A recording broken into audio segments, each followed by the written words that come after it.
Chapter 1. Relax, ladies, I am here, Tinker announced as he stepped through the airlock. There was no one there to greet him. He took a sniff of the grimy flight suit. 8 days in it, trapped in claustrophobic confines of the ship he loved, the NS-17.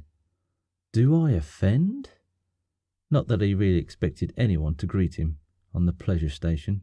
Still, he was a regular, at least as regular as runs would allow. He tried to think of the last time he was there, but it was hard to remember through the moonshine-soaked fog he kept himself in.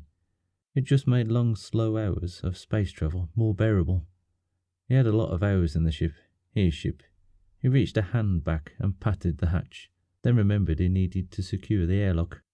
Tinker glanced around to make sure no one was watching and used his body to shield the keypad as he keyed in the security sequence. He then got 10 yards from the ship when he remembered to check for his credit chip. It wasn't in his pocket. Damn it, he grinned. He'll probably forget his head if it wasn't for his neck. He did a wobbly about face, lined up with the airlock and stumbled back to the hatch. He made it inside on the second try, then spent half an hour digging through the chaos that was the cargo hold and a cockpit, searching for the tiny piece of magnetic plastic he earned on his last trip. It wasn't much, but it could buy a couple of hours with a real woman and replenish supplies. He'd have to pick between renewing the replicator menu or fuel, but that was the price he was willing to pay to be wrapped in the arms of a lovely companion. What did I do with that damn thing? He wondered, then caught sight of his reflection in the polished surface of one wall.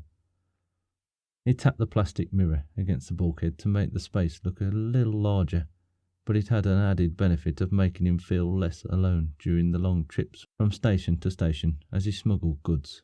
One day he might work up to people.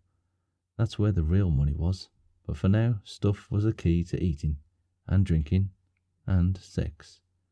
He saw a bulge in his chest pocket and let his fingers explore the square shape. There you are, little bugger, he grinned, and dipped the credit chip out to show the blurry guy staring back at him. He dropped it back in his pocket and decided a celebratory drink was in order, since the buzz was wearing off. Then it was off to see some old friends.